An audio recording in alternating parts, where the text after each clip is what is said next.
Hello and welcome to another episode of the Afterburners podcast. I am your host, Sam Niedermeyer. With me, as always, fresh off another birthday in which the country was celebrating on Bobby Day, Mr. Bobby Koch. Bobby, happy belated birthday, my friend. Thank you. I'm doing pretty well for 243-year-old. Is that how old I am today? Yeah, in 1776, a bunch of white landowners got together and created a thing called Bobby Day. It was amazing. They created a thing called Bobby. I've been around forever. I'm like the Highlander. You keep making these ideas of like, oh, I'm like a Highlander. I'm like really old, but you're making me feel worse and worse when I hear this because obviously I'm considerably older.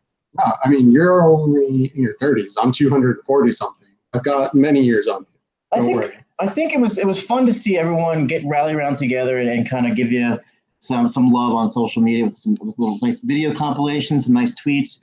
But it's safe to say that I am ready for Crush Bobby Day to make a full entry into this. Really quick shout out to the people who sent me a birthday message. That was a nice surprise. And the fantasy community in general has been really kind to me. In fact, right now I'm drinking a bottle of Four Roses that John and Travis, who are two of our guests tonight, as well as James Katulis, sent for my wedding. So fantasy community, thanks again. And that will be the nicest I am tonight because later I'm just going to burn some people probably. So you mentioned Travis and John, and they're with us. We're going to introduce them right now as we get into the show. They're going to help us talk some homerism stuff with the Cardinals and the Broncos, and then whatever the hell else we feel like talking about. So let me go ahead and introduce them. These guys are the writers over at Dynasty League Football. They are also 2/3 of the hosting team over at Superflex Super Show. We had James on a couple months ago. He was talking all Cleveland. Today, we got the other two jabronis of the threesome, as I like to call them. John, Travis. We'll start with you. Travis, what's up, man? How you doing? Hey, what's up, guys? Thanks for having me. It's good to... Yeah, I'm excited to finally learn that Bobby is, in fact, the creation of a bunch of old white men. Yeah, it's something most people don't know about me. The world makes so much more sense now. Yeah, I'm a country. Good thing that we never knew that before. A country of nothing but hot Blake Bortles takes. That's true. Oh, see, I was envisioning these old white men just got in a room and then Bobby came out of it. I mean, I am an idea, so I guess that's accurate. That's how it happened. It went down. You also do act quite old for your age as well. I mean that in the nicest way possible. Yeah, it would make sense if a bunch of old men created me because I do act like an old man. So that's why I have the personality of an old man. We also got John from the Superflex Super Show as well. John, welcome to the show. Thanks for coming on, my friend. Dude, thanks for having me.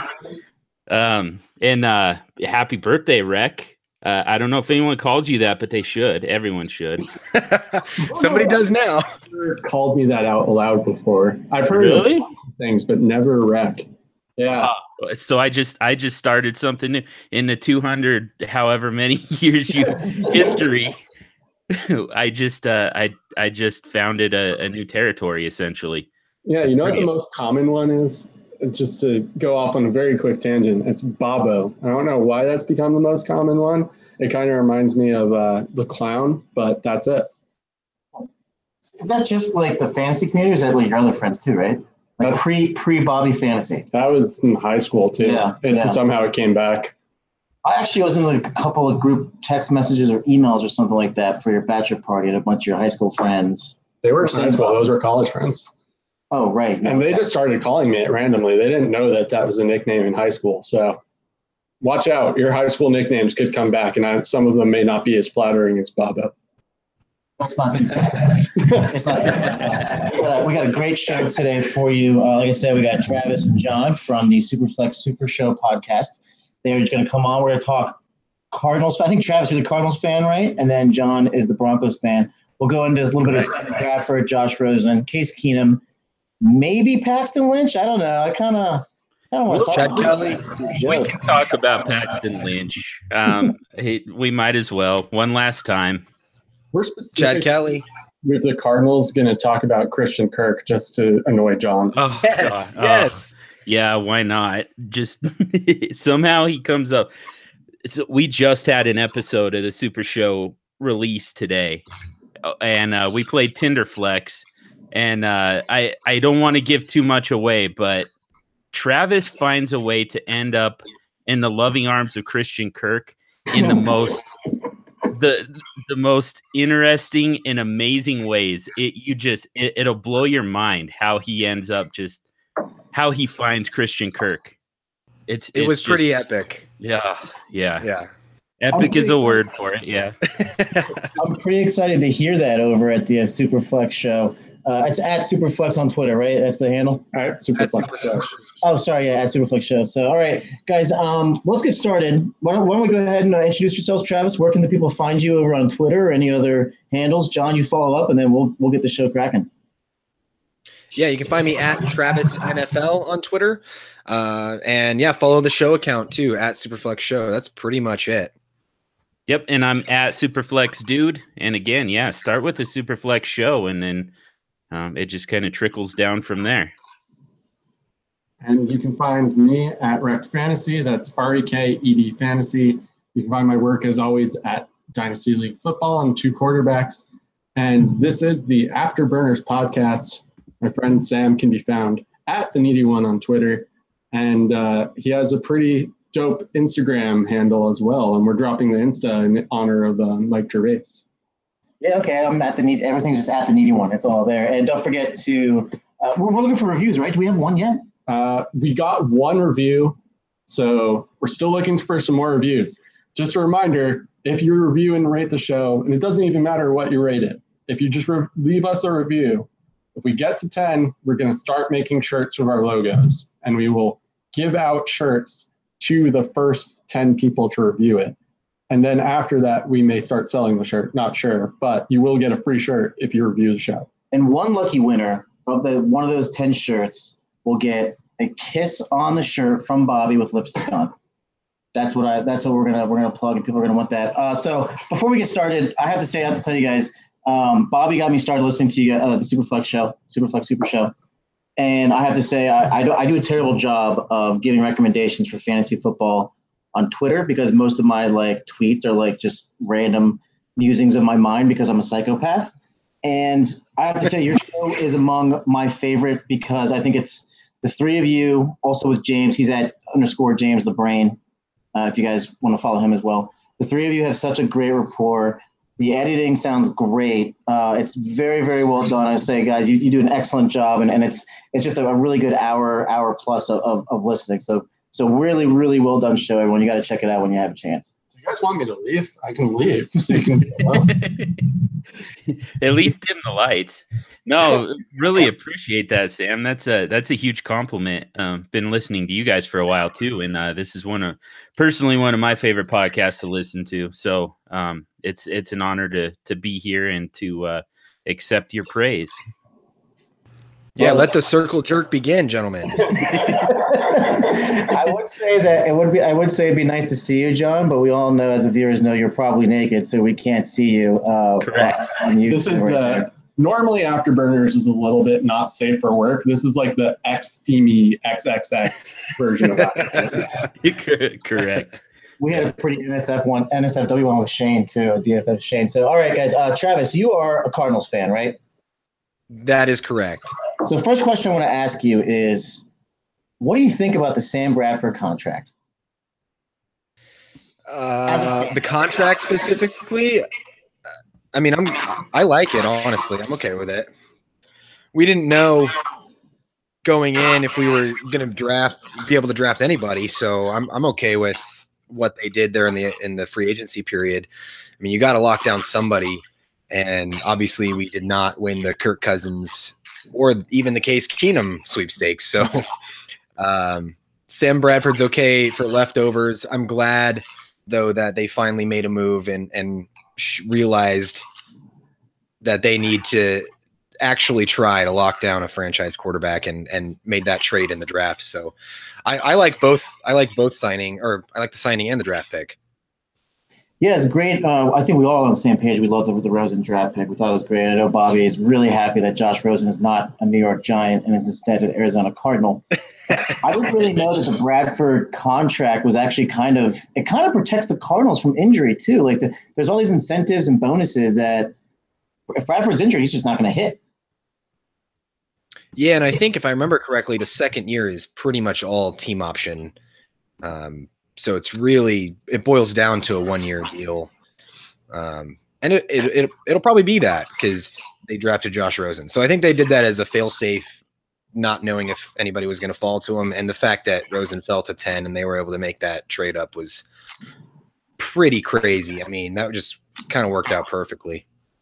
Yeah, definitely. So you mentioned Josh Rosen does go at number 10. What are your initial thoughts right now? Again, as a Cardinals fan, Josh Rosen for the Cardinals. I didn't watch the draft. I was listening to the radio coverage on my headphones in my kitchen because #dad life, and I was making dinner or something. And when they announced Cardinals trading up to 10, I jumped up and down in my kitchen and screamed, and my wife was giving me like the dirtiest look, and my kids were freaking out. So needless to say, I was pretty stoked for it. John, what do you think about Josh Rosen in terms of being a franchise quarterback? Is he one? Oh, absolutely. He's the franchise quarterback right now. And I mean, to me, Sam Bradford was brought in before they knew that Josh Rosen falls that far and they actually have a chance to get him. Because to me, Josh Rosen is a starter in Arizona week 1. I've been saying that kind of ever since he's been in that uniform. I think he beats out Sam Bradford. It's not even about injury to me. Josh Rosen is the most polished rookie quarterback in this entire draft class, and I think that he's ready to start day 1. Follow up, Travis. Go for it. Well, I mean, he's wrong. No, I mean, it's not outside of the realm of possibility, but it's unlikely in my opinion. I mean, Sam Bradford is a solid starter in the NFL, and as good as we think Josh Rosen is or could be, he's a rookie, dude. He's there. I mean, for him to come in and start week 1, like the rookies that get drafted that start week 1 have crap behind them going into the season, and Sam Bradford is not crap. I think we've talked about this before on our show, John, but I think Bradford starts as long as he's healthy and as long as they're not like totally sucking as a team. I mean, if we're in week 6 and we're 1-5, sure, I could see that happening. As far as a benching goes, if obviously if he gets hurt, they're going to start him. But I just don't think that you start a rookie quarterback when you've got a solid option ahead of him. He's actually got some pretty good numbers. Sam Bradford does in his career. He can never stay healthy. Sam Bradford is not a bad quarterback, and I kind of see it both ways here. Where I'm with Travis that I don't think Rosen starts week 1, but I also think that Rosen probably starts, we'll say, within the first 6 games of the season, he is named starter. 2018, like this season? Yeah, this season, Rosen's going to start some games. And I say that because the Cardinals, with all due respect to Travis, they don't have a great offense, at least on paper at the moment, as much as I like Christian Kirk for the long term. And yes, I did have to mention Christian Kirk because we said we were going to talk about him. I think we've almost hit our quota, though. Yeah. Not even close. I have a hard time seeing the Cardinals being a playoff team this season. And if they're not a playoff team, that means that Sam Bradford, at least in my opinion, should not be starting anymore. Yeah, don't you feel like Josh Rosen actually gives them the best chance at the playoffs, though? That's kind of where I'm coming at this from. The idea of Sam Bradford starting even one game, it just reeks of, we're calling this a lost season. We're packing it in. And it just, the idea of it just loosens my bowels, man. Let Josh Rosen do what he can. just get him out there. And I mean, if you're not going to make the playoffs anyways, just get him out there from day 1, get him the experience. And who knows, who knows what they can do with him. So the difference, John, I think is, and Travis is chomping at the bit here, so I'm going to let it go in a second. But I think the difference is that while we don't think the Cardinals can make the playoffs, the Cardinals think they can make the playoffs, or else they wouldn't be making some of the moves that they've been making. And so Right. they're going to start Sam Bradford because, at least in their mind, he does give them the best chance at the playoffs, whether we agree with that or not. So he's going to start. He's not bad. He's been injured, but he did not this past season, but in 2017, he did break Drew Brees' single season completion record. So it's not like he's a bad quarterback by any means. Yeah. Yeah, go ahead. Well, that's definitely true, and he was very efficient too in 2016. But his, I mean, it was on a lot of dump offs. He was horrible once they got to the red zone, and I mean, and a big part of it was that offensive line in Minnesota just could not protect him, and I think that Arizona is going to struggle the same way. I don't know. I think that you want a guy who's a little bit more mobile, and I mean his knees are soup. Josh Rosen is the guy who can actually move around in the pocket and possibly give you a chance to make some plays even on busted plays. Let's let Travis talk before he has an aneurysm. He's so pissed. Now, man, Look how red he is. hey man, that's messed up. So fired up.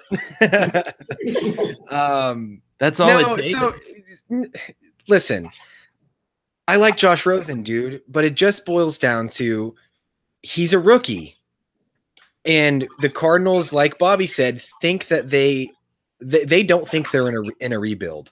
They think that they're ready to come in and try this one more time with Larry Fitzgerald. Mhm. I agree it's a below average offensive line for sure. But I think that they think Sam Bradford gives them the best chance to win games, and that's why they're going to start him. If I like you said, if they start Sam Bradford, they're basically saying we're throwing the season away. I think it's the other way around. If you start Josh Rosen week 1, you start your rookie quarterback. That to me is saying this is a season that we're not planning to succeed. You're not. How many rookie quarterbacks come in and lead their teams to the playoffs? Ben Roethlisberger did it. Of course, he had to mention Okay, that. 13 years ago. What's another example? No, I think I will throw this out because I know I can't. The Colts go to the playoffs luck. Well, the Redskins Rookie did season. RG3. Yeah. I was just gonna say I can't besmirch my boy Andrew Luck. He did do that his rookie year, but it doesn't happen very often, man. And No, rookie quarterbacks don't generally play particularly well. right. So I think it's the opposite. I think if they start Josh Rosen, they're basically admitting that they're throwing the season away and they're looking towards the future. And I don't think they're ready to do that yet. And I mean, that's really what it boils down to. I think that I think Rosen starts games this year for sure. I just don't think it's week 1. I think they're probably not going to make the playoffs. Josh Rosen will start at some point. Sam Bradford's decent, and I like Sam Bradford a lot, but I mean he's not a prolific elite quarterback by any means. I mean even him playing isn't anything to write home about as far as team wins. So I think he plays, but it's just not week 1 in my opinion. So I remember in 2000, sorry to bring this back up to the Steelers, but when Ben Roethlisberger did come in, he came in for Tommy Maddox. And I remember Pro Bowler Alan Faneca, they interviewed him the press were interviewing him like, oh, how does it feel? Are you excited to play with a rookie? And he was like, no, why would I want a rookie quarterback? I imagine that mentality is shared with a lot of veterans. And so to your defense, in your favor, to your defense, I believe that if they were to say, yeah, you know what, Josh, why don't you start week 1? It's going to piss off a lot of veterans in that locker room. They're going to want the guy that's – yeah, because everybody thinks that they're giving up. I mean, that's what I'm saying. Yeah. You don't start a rookie quarterback week 1 if you expect to win games or go to the playoffs. I also want to know what's going on in some of these GMs' heads in which they actually think their team has a chance. Do they actually think their team has a chance? What was going on through Cleveland's GM last year? Granted, they made some personal moves in this offseason, which I think we all agree were probably good moves. But starting before 2017 season, what's going on through the GM of a shitty team? Yeah, you know what? I think we're going to be all right this year. Definitely not 0-16. Like, I mean, I'm not saying the Cardinals are going to be 0-16, but sorry, Travis. I don't think they're going to be that good. Wow, this is completely shitting on the Cardinals, Travis. And that's Yeah, this is fun so far. You made the Browns sound better than your favorite team. He just insulted you and James in pretty much the same sentence. Sure. Yeah, John's eating it up. Yep. I'm just kicking back and enjoying my nudity and this conversation. So what is so Sam? Let's talk superflex and 2 QB leagues. What's the value or perceived value of a Sam Bradford right now? I think most people. I think most people are pretty down on him. Just because it's super flex, though, I'd say he still holds like a mid to late second round value. I personally wouldn't pay that, but it's not a bad evaluation. I was thinking like 2/3, but I also think that's probably not enough to get the owner to give him up. Yeah, just because I think people still are holding hope that there's a chance that he starts 4 to 8 games for them or something and helps them out. Yeah. Well, and that's where it becomes subjective, right? Because I mean, to me, he has more value to the Josh Rosen owner as the handcuff because he's not going to start. Sure. Josh Rosen is. Oh God, you guys see what I have to deal with every week. I will say this is probably the most disagreement between the guests that we've had on. That's why you had us here, right? Yeah, that was to be expected, I think. We had to spice up the podcast by having people disagree with each other more. So how about Josh Rosen? Like, is he – and I'm not talking about perceived value. I'm talking about perceived value amongst all the rookie quarterbacks, the class from this year. Where do you guys rank him? He's number 2 for me. Yeah, we actually do agree on this one. He's a close second to Baker Mayfield for me. Yeah, I heard this earlier on Twitter, but it's the Grand Canyon in here in the echo chamber. He's number 2 to Baker for me too. I actually haven't won. Just because I think he's going to have a longer career, and I think he's going to be a little bit more stable for you from week to week. Yeah, that's fair. He's probably safer, and he probably has a little bit higher floor. But I just like Baker for the ceiling. I think that he's got the potential to be one of those dynamic playmakers in this league. That it's just way too hard for me to pass up an opportunity to take a guy like that. What John's really trying to say is that he thinks that Baker Mayfield ranks higher on his QB handsomeness rankings than Josh Rosen, and so he's just more sad. Oh man, I don't know about that. Josh Rosen's a good-looking dude, I think. I don't think he's very good-looking. But have you seen in comparison Sam Darnold? Oh God. AKA like the worst of the rookie quarterbacks? Yeah, that guy's all forehead. Yeah, that's not. Sam Darnold's Sam Darnold's a very niche looking guy. Like there's some people out there that just think he's the sexiest mofo in existence, but not very many. They clearly also haven't seen John off camera. Yeah, none of us very have. True. Very true. Yeah, because he's usually naked and not showing a picture. Right. Yeah. How are you going to compete with that, with the guy who's always naked? Sam Darnold, I think I made this joke one time. I'm going to say it again. This guy took a nosedive off the ugly tree and hit every single branch on the way down. Damn. And yeah, I'm not afraid to say it. I'll say what, though. You know what I like about Baker Mayfield? I will put Baker Mayfield number 1 if he is, like, even if he's like a shitty quarterback his rookie year, but he keeps that, like, that moxie, and he keeps that like that talk shitiveness. I love that. Grabbing the crotch. Yeah, man. That's what I like. So many people are so down on him for that, and that fiery attitude is one of the things I love most about him. Absolutely. As far as back to the aesthetically pleasing part, though, when he grabs his crotch and it doesn't even fill his one hand, he probably lost some points there. So that's where Josh Rosen passes him, I think. I'm so sorry. They're cracking up, and I can't not know. You guys cut out for a second, and I have to know what that joke was.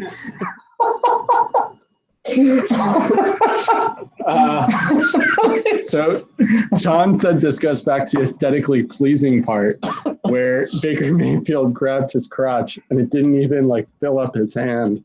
So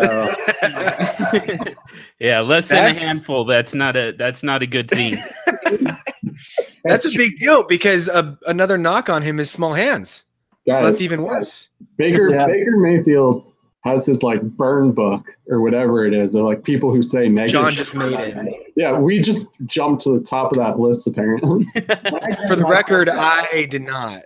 I'm not on that. It was John. John made the list. John, I'm throwing you under the bus too. That's fair. Yeah. When I judge my favorite athletes, I want them to be having a full-blown Pringles can in their pants, and if they're not, I'm very upset. That's right. Especially your quarterback. Oh yeah, Teddy Bridgewater. Your quarterback has to have a name for his penis. What do you think the name of it is? What do you think he would call it? He probably has to call it Mr. My Penis. We've completely jumped the shark here. The Bake Show.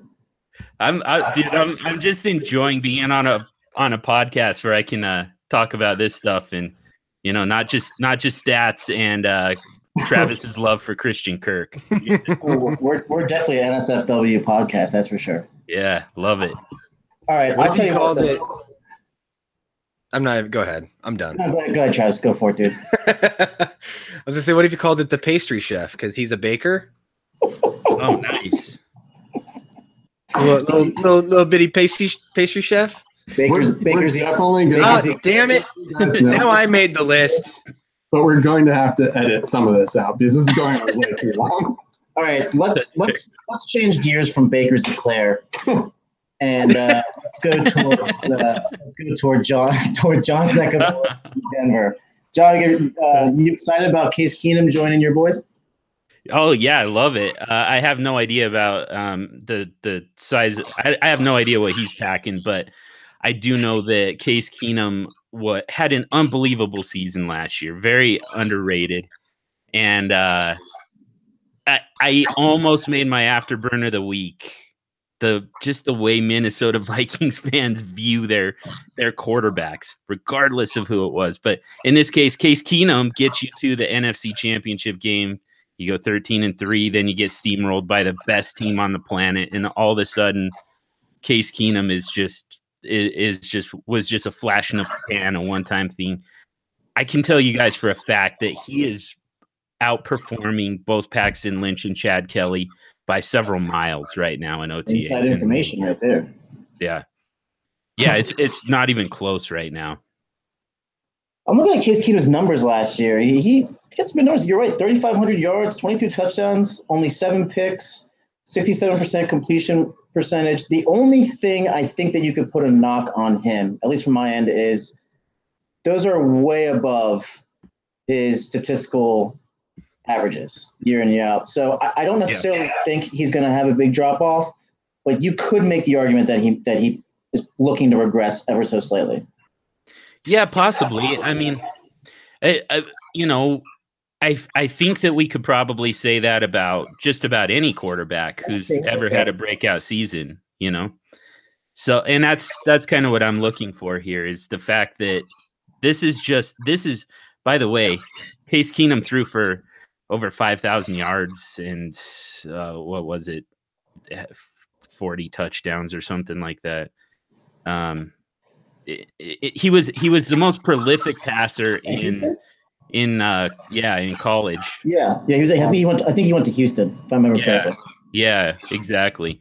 So I mean, this easily could just be a matter of it clicked, it came together. Here's the breakout season. Here's what you're getting from him from now on. And I know that he's at 30 years old. That's kind of he's kind of a late bloomer, and it's tough to expect to repeat that when you'd like to see that, in the 23-year-old season. But this just happens. This happens from time to time. These guys, it just takes a while for the pro game to click for them, and then once it does, they're off and running. Just to back up John a little bit there, I did some research because I'm probably going to end up writing a Case Keenum article. Yes. But over his last 24 starts where he attempted at least 10 passes, he was a fantasy QB2 16 of those games, so a little over 66%. And actually, he was a QB1 10 of them. So he's had some pretty good fantasy numbers.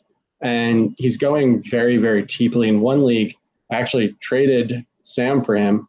I traded Sam Phillip Rivers for Case Keenum in a 2019 first in a superflex league. And that was before I started doing this research.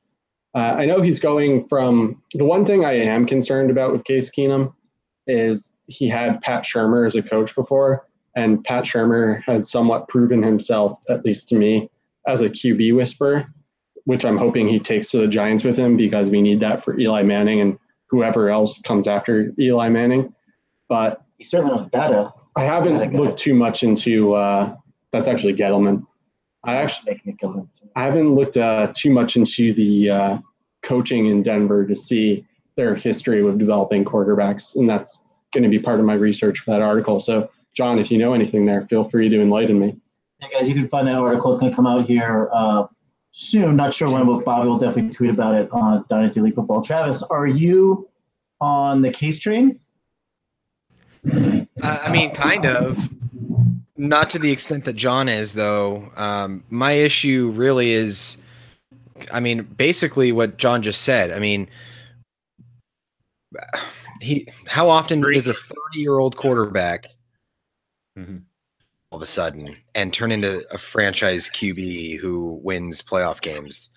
Not very often. And that's kind of where I'm at, is I still view him as far as fantasy is concerned, like Superflex, I view him as kind of a bridge quarterback still, where he hasn't really locked in long-term value for me. Like he's valuable and I like him for this year, but my issue is there's a chance that he underperforms this year and goes back to being a fringe starter at the level he was just 12 months ago. You know, I mean, he wasn't even a starter.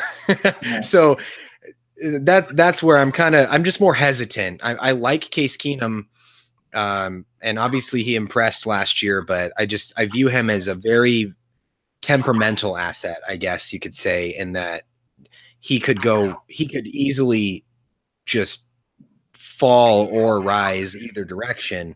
So it's hard for me to just buy in fully. Is he a safe QB2 in your opinion? For this year, but again, that's what I'm like. I would like to have maybe a rookie QB3 behind him or something, like I because of that risk that I feel is there, and that he could, if he underperforms for 8 games or 16 games, like he could be a backup in the NFL in the 2019 season. Like that's a real possibility for me. So I like him for this year. I'm okay with him as a QB2. I mean, that's really like he's close to the bottom of who I'd want at QB2. But I'd like to have some younger upside guys behind him just in case that happens, you know? I could see here's where I think the Case value, for me at least, and guys, you can. I see what you did there. Thank you. I was trying to do a little dad joke that you are so eloquently good at. And feel free to bash me when I'm done, because my opinions are usually garbage. But last year the Denver defense, though statistically they were pretty good, they gave up a ton of points. I don't see Denver having kind of any type of running game, and certainly not one that they had in Minnesota last year. So you better be careful. You're about to jump on my boy Royce Freeman here. Royce Freeman, yeah, I wanted to go ahead and make sure I put that in there for you. And I could see most of his value being kind of like, it's not necessarily like real game value, because maybe he just throws a couple touchdowns late. But Bobby's one of these guys that talks a lot about this, where garbage touchdowns do matter in fantasy. If they ever get into a situation in which they're giving up a lot of points again this year, you could see Case's numbers, especially in fantasy, regardless of interceptions, go pretty well. Like, any takes on that? Sounds like something John should have an opinion on. John, you're a Denver expert. Like, fire away at that. I definitely have some opinions there. So basically, here's my answer. I'm projecting Case Keenum to do exactly what he did last year. And some of that was garbage. Some of that was game flow. But I mean, at the end of the day, I think that you're just getting what you had last year from Case Keenum. I don't necessarily think they're going to be playing from behind a lot. I think that they can run the ball okay. I think at the end of the day, though, I don't think that it's necessarily going to be a fourth quarter type of thing. I don't think he's going to make you sit there and sweat. But I want to throw some stats at you guys real quick. I actually had this on the podcast on our show last a week ago, I guess. But I just want to get it out to the entire universe here. Uh-oh. Yeah. So real quick, in 2017, the Minnesota Vikings rushed the ball 501 times, 1,957 yards. That's a 3.9, an average of 3.9 yards per carry. The Denver Broncos, 457 rushing attempts, 1,852 yards, 4.1 yards per carry average. So Denver was actually 0.2 yards per carry better there. Minnesota's offensive line was ranked 22nd by Pro Football Focus. Denver's was 23rd. Minnesota's defense allowed 4,415 yards, ranked number 1 overall, and Denver's 4,640 yards allowed, ranked number 3 overall. So these were very, very similar rosters. And the only difference was obviously the record, obviously the outcome, and the quarterback. So, I mean, to me, that just tells me that Case Keenum was the difference. That's cool. That's good stuff there, John. What about all the different personnel with the Vikings, though? Also, I'd just like to point out, these sound like stats that you pulled after having an argument directly with Jake Anderson. Like, Jake just got into it, and you're like, no, let me show you why you're wrong. That is way, way, way, way more accurate than you will ever know. Yeah, that came up literally minutes after Kirk Cousins signed with the Minnesota Vikings. That's when I decided to dig into this. So yeah, absolutely. That's where that came from. And for people who aren't familiar with Jake Anderson is another writer at DLF Football. His handle is that NFL Draft Talker. This is the second time I've dropped his name on a pod, so hopefully he appreciates that. I appreciate all the free graphics and different graphics he's done for me over the past year or so. And he and Clint, and I always forget Clint's last name, are making Twitter avatars and team logos for the Scott Fish Bowl over at SFB Abby Makers on Twitter. So if you need one, donate $5 and you can get a pretty sweet avatar. And speaking of Scott Fish Bowl, this leads into something else I want to talk to you guys about. So I know the two of you are in Scott Fish Bowl, correct? Correct me if I'm wrong. No, you're right. Yeah, you're good. Sam is not, because he's not cool enough to sign up. Apparently, he just didn't care. No, Sam cares. Sam cares. He just didn't. Sam's reaction tells me that that's not a true statement. Yeah. Sam actually did not know about Scott Fish Bowl. I explained to him what it was, and he's very supportive. He just wasn't aware of what was going on. And also, I talked to Josh Brickner about this, who I don't know his handle, but he's involved as well. And he was like, he was asking me about, I don't know if I have the time to keep up with all that stuff. Maybe that's a lazy excuse. Maybe it's more along the lines of what Bobby said. But look, it's an awesome thing. I think what he does is super special. It's really cool to see somebody kind of put the talents of what you do, at least in this niche industry, for a good thing. And I think it's really cool. So yeah. Now so you guys are in what divisions? I've got the Liz Lemon division. Travis, do you know what division you're in? I am in Parks and Rec. All right. Oh wait, no, that's the conference. You're the Ron Swanson, right? Yeah, Ron Swanson 2. Ron Swanson was so popular in requests that he had to make 2 Ron Swanson divisions. And I still feel honored to be one of the 24 people to get Ron Swanson. So with that beard, you had to. That was a prerequisite. Yeah, for sure. It was awesome. Just real quick, I'm in the Eleanor Shellstrop from the Good Place division. Nice. But part of the reason I'm bringing this up is we all know that the SFB is to help kids get toys during the holidays who generally can't afford them for one reason or another. So it's a great cause. But besides that, because otherwise that probably should be your answer, what are you most excited about for Scott Fishbowl with the draft kicking off on Monday?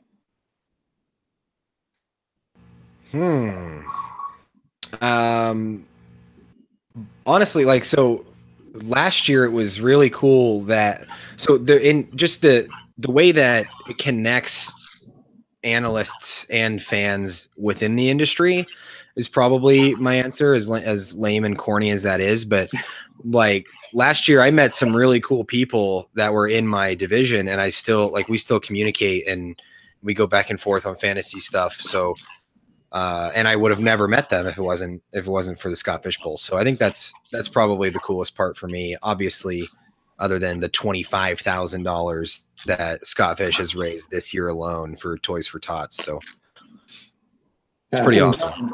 You're a first timer like I am, so I'm especially curious to hear what you have to say. What are you most excited about? It is kind of a tough one for me. I mean, I feel like I should say the opportunity to play against such great fantasy minds, but my division is really, really stacked, and it's going to be difficult, and it's actually going to take the fun out of it, knowing that I've got an absolute murderer's row to go through here. I've got Marcus Mosher from Bleacher Report and Renee Miller from ESPN and Roto World and Liz Loza, and Josh Lake is in there as a fan, formerly of 2QBs, and he basically he retired from writing about fantasy, and now he's in as a quote unquote fan. I'm just like, man, this is a division of killers. So I'm excited, though. I am very excited to see all of these minds in action. I'm excited to see how people go about their roster construction and some of the strategies, and knowing full well that there aren't going to be mistakes made in this. It's going to be a tough draft, and I'm looking forward to it. Travis gave the answer that's like, you hate when professional athletes give, yeah, great team win. Really well together. That's so true. But it's okay. It's okay because I qualified it as corny. So it's all good. Just so you honestly, I'm really looking forward to just smashing the shit out of the competition. That's what I want. The Baker There you go. I agree with both of what you guys said. I know that's a cop-out, but I'm very excited to get to play with a bunch of different analysts I haven't interacted with before and make some new friends, because I think that's what it's all about. But I'm also excited to hopefully smash those friends' faces in when I beat them in my division. There you go. There you go. This draft's on Monday, correct? Yeah, it starts on Monday. And I remember you had, I obviously had my medical issue a few weeks ago. Oh yeah, wait, Sam, how's your asshole? It's good, Travis. Thank you. Yeah, no problem. My asshole is well and cleared up now. Is that our new guest tradition? You come on the Afterburners pod and you have to ask about Sam's asshole? I originally didn't even want to say anything to you about it, and now the whole world that listens to our podcast knows about it. I covered for you. You're the one who decided to out yourself. We were talking about it in that episode, I remember. And kind of go over a little bit of this. There's a lot of teams, right? There's is it 480 or something like that? No. He added some. It's 8. I want to say it's 840. Jeez. Yeah, something like that. There were 720 last year, and I think he added 120 this year. Yeah, it's pretty ridiculous. So how long is this draft going to last? Well, the draft, so it's broken up into divisions of 12. Yeah. So each division has its own draft, more or less. So it's not going to be as long as you might think with that many teams. What kind of draft is it? Auction? No, it's snake. Yep. So Scott Fishbowl is a snake draft. It is a no trades allowed league. And correct me if I'm wrong at any point, Travis, since you're the one who's played before and I haven't. But you can make waiver pickups and pretty much do anything besides trade, right? Or no? Yeah, that's correct. And there's the $100 fab budget. It's also redraft, which a lot of people. Yep. It's weird. It's weird because it's on MFL, but it's a redraft league, obviously. But yeah, it's cool. I think that a lot. I just was looking into the scoring the other day, and I think it'll be interesting to see the quarterback draft positions because it's 6-point passing touchdowns and it's -4 per interception. Yeah, wow. He has unique quarterback scoring. That's pretty cool. I like that. And it's super flex, obviously. So you really, I mean, those in the industry. Yeah, those actually good quarterback like Blake Bortles is just gonna fall. Come on my podcast. Remind me that your team took the quarterback I wanted my team to draft, and then you have the audacity to insult Blake Bortles. You know what, dude? Blake Bortles might break even in this scoring format. I follow the Blake Bortles facts Twitter. It's like just dude, it's so beautiful. I love it. Blake Bortles has never thrown an interception on the 4th of July. Oh man, but this is really cool. You guys are a part of this. I think it's a great thing that Scott does and hosts. I'm sure it takes him just an uber amount of time to do. So it's really cool to see him put time forward, and clearly he's a leader in this industry. I think we can all agree there. So good luck on your draft on Monday. But we have a few minutes left, so talk to us a little bit about the Superflex Super Show, what you guys are up to, what you've been. Obviously, it's kind of some dead time. You guys are doing some pretty cool trade and polling stuff with the fans. Go ahead and give us a little spiel about what you're doing over there. Well, I actually want to start with this because this is actually a really good segue. We just had an episode come out a little bit late, so it just came out right before we went on air with you guys. And in that show, we had the privilege of announcing that we're doing a listener league. And it's going to be a redraft league. It's a Scott Fishbowl 9 satellite league. So the winner, so it's for listeners who are not in the Scott Fishbowl 8 this year.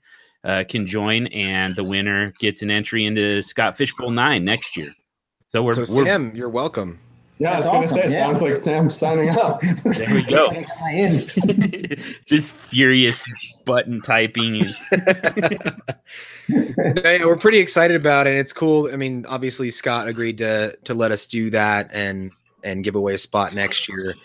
And basically the cool part is we're going to let as many people in as we can who want in, obviously, who aren't in this year. And the scoring is going to mimic the Scott Fishbowl scoring for this year. So it'll be a cool intro and entry into that. Well, when I join, I'll be sure to not draft Blake Bortles then at that point. Correct. Yeah, that'd be the correct strategy. That's great. That's an awesome thing. I think everyone can be excited for that. We'll certainly, anytime you guys have links or anything, we'll certainly share them from our Twitter accounts and the Afterburners Twitter account as well. Yeah, awesome. Appreciate that. Other than that, I mean, we just not much else going on other than we get on and fight with each other every week about each other's John's stupid opinions on stuff. I actually had a quick question for you guys. So sure. Tinderflex has become, I think, a staple of your show, right? Yeah. Somewhat, yeah. People like it. I love it. Here's a question, and I'm not trying to put you on the spot or blow up your spot, but was that inspired by the Afterburners pod? Because a while ago, Sam did like a dating game, swipe left or right for quarterbacks. And then John said that he was going to do a Tinder Flex episode. And I think it was the first episode he ever did Tinder Flex. And he made sure he wasn't stealing our thing. And I said it was okay. But the question is, did you have the idea before listening to our podcast? Or is Afterburners just so influential that we're I mean, you're the influencer, right? You are the influencer. I mean, the honest truth is I hadn't listened to that episode yet. And I brought the idea to the guys and they said, yeah, Bobby and Sam just did that. We might want to check with them. And so I listened to the episode and I was like, oh, damn. Like he's so influential that he's permeating my thoughts without me. I don't even have to listen anymore. it just kind of appears. I just kind of download it automatically. No, that was actually really cool to see that we had similar ideas. And honestly, all credit for us doing it in the first place was just because of Sam and how much time he spends on dating apps. Yeah. To be fair, John used to spend a significant amount of time on them as well. So yeah, I don't know why you had to use the word significant, but yeah. It's okay. I didn't say that now because you're engaged. It was just nonstops. Just a life of swiping. Yeah. On Tinder, man. Just keep going right. You don't even think twice. Just keep going. Yep, exactly. Sam, are you swiping right or are you making it rain there? I wasn't sure. I was doing both. Okay. The two go hand in hand. Yeah. Just like this and make it rain. And John's out in Denver, and I'm sure there's a big pool of women on Bumble and Tinder, and I'm in New York, so it just kind of I always tell Bobby about my stories and stuff, and so everyone's always asking about, hey man, what's new on Tinder, or what's new on Hinge, or what's new on Bumble, and yeah, there's a lot of them here in Denver, and I'm not related to all of them, so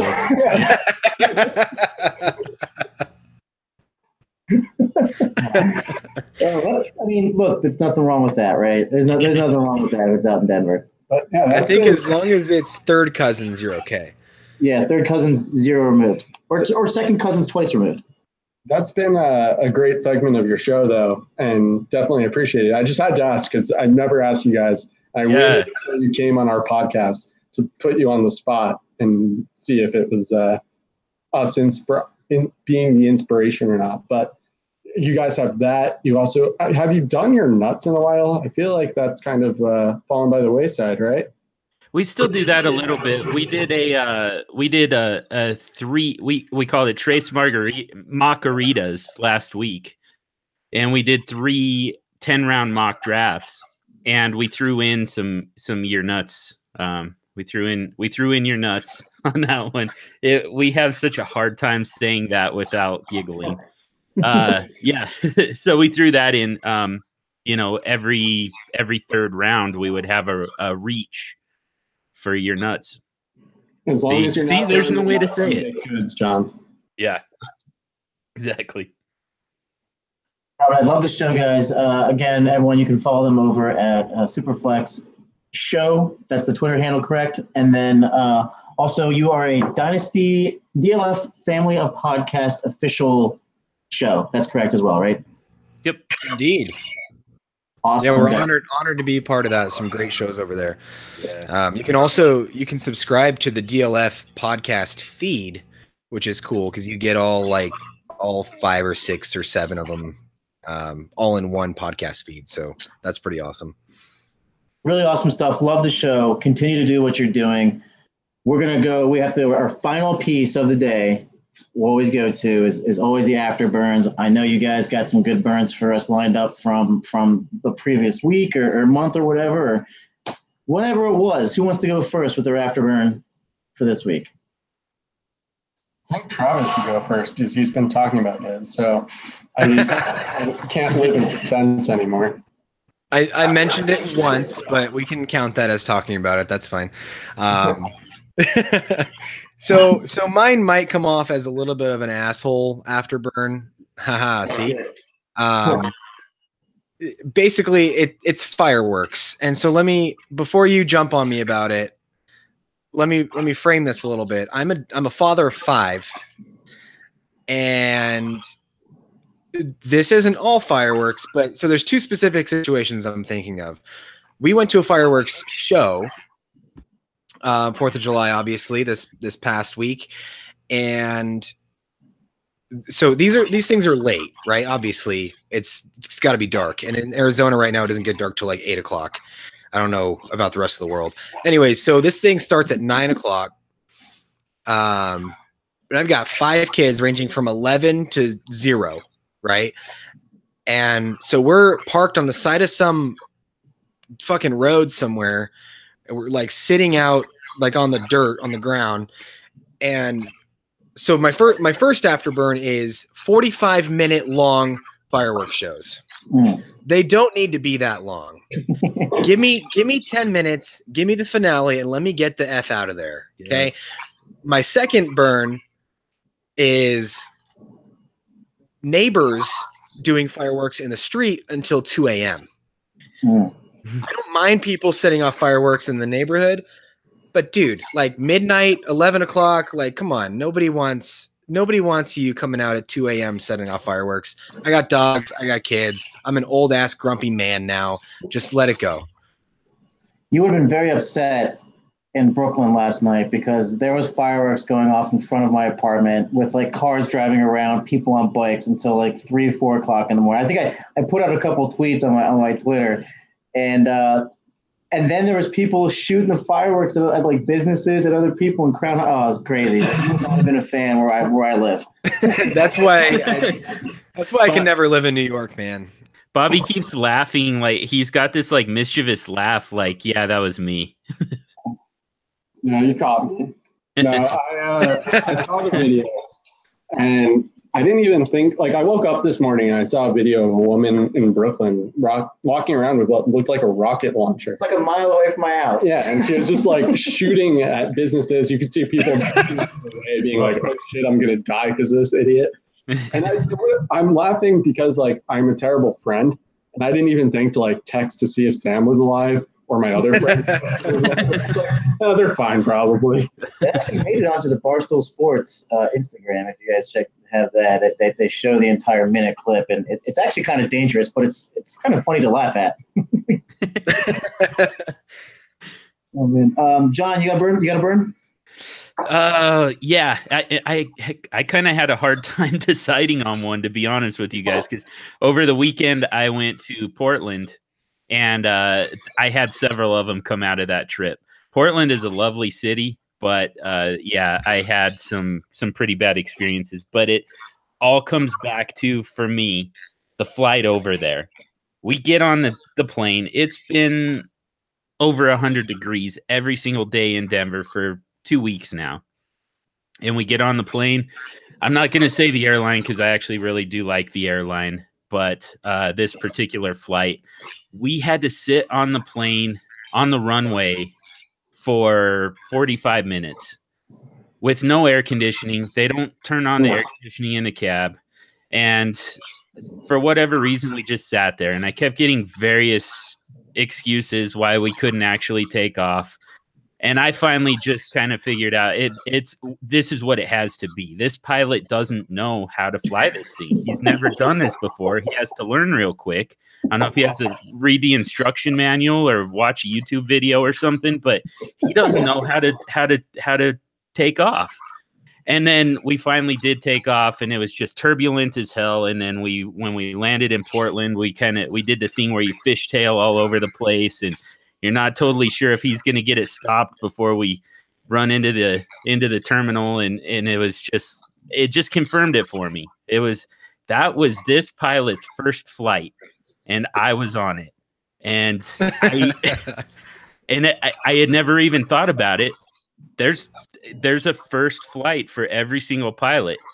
I would really like to think that they actually, spend some time in some kind of simulator or a classroom or something, but I kind of think they just wing it. I really do.